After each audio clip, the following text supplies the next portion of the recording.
Then there's the whole Me Too stuff.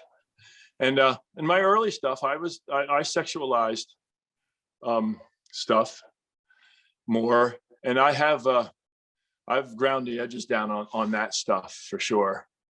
I don't think I was ever doing anything that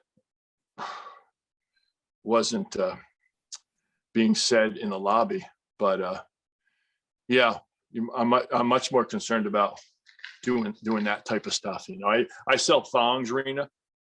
I've sold thongs, and they sold Wicked. They have my little image on the thong part. And do you have one that you can show those for the audience? I would show those, and it's like, you know, thongs are $12, $6 a crack. You know, so I can say that.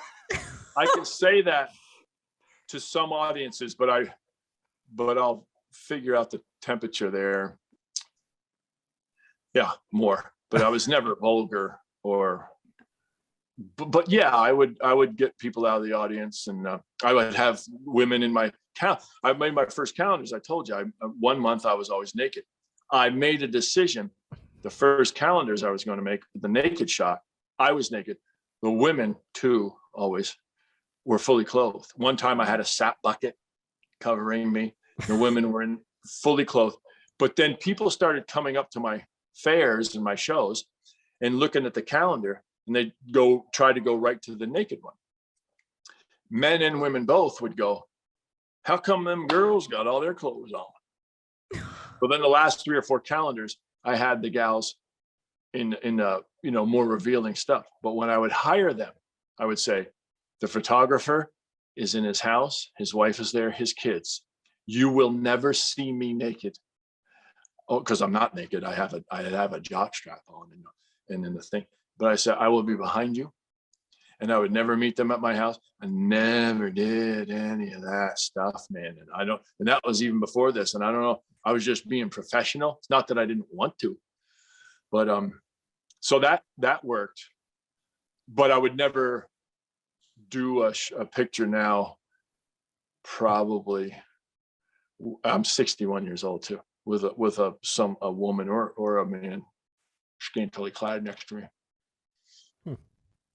So with the naked it was a different month every year. Was the naked month? The first year was December. I had a little Christmas tree.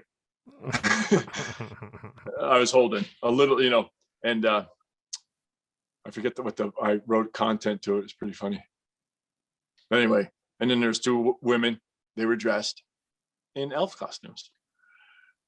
That's still Dean Martin. I really love Dean Martin. I grew up in the 60s, and I loved those guys because they were very talented. Movies, dancing, singing. They weren't Brad Pitt. I met worked with Brad Pitt.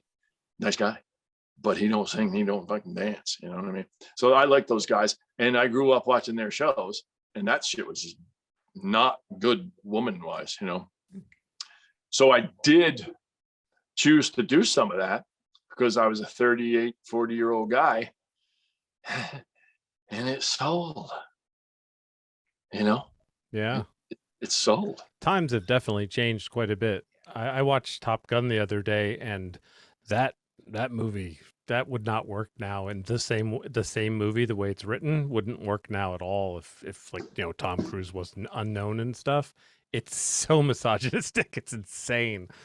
What's striking to me now, I think, is like I'll watch stuff from years ago, and it's almost like even as a woman, like I didn't realize how misogynistic and like bad things were, like, I mean, even what did I watch? Like Ally McBeal or Doogie, some of these things will pop up on Hulu or what, and you're watching even shows from like the 90s or, maybe like late 80s. And I'm like, whoa, like, yeah. What the hell? But you just didn't notice it back then. It was just, that was just like the way it was. Yeah. Yeah. Do you ever watch a movie from the 30s? Guys would slap the woman and the woman thought it was their fault. Yeah. Yeah. Or be really aggressive with them, and then suddenly they're turned on. One more story. One more quick story. And this might go off and then I won't be able to say goodbye, but thanks for having me. But Oh, one right. more story. I was talking to my friend the other night, and he said, "Well, I just watched the Bond movie, and Carrie Lowell was in it." Carrie Lowell was married to Richard Gere. She was married to Griffin Dunn. She was on Law and Order for a while, and I did the interrogation scene with Jerry Orbach and Benjamin Brett and Sam Waterston. And Carrie Lowell was looking through the window the way they do. They watched interrogations, but on the set, I could see her too. We could see them too. You can't in a real interrogation. And during one of the setups, she flashed us because they had a little repartee. They worked with, and I was the guest, and she had a underwear on, bra, but she flashed us. So I'm, I mean, like, she did that, Yeah. So it was just a really gray. Yeah. The guys that got in trouble, it wasn't gray. Yeah. They were just bad, but it was a weird deal, I'm sure, back then. But anyway, I don't do that. I've pulled back on that, partly because of my age. It's not going to sell. If I have 20-year-old girls, Googling, I mean. Yeah.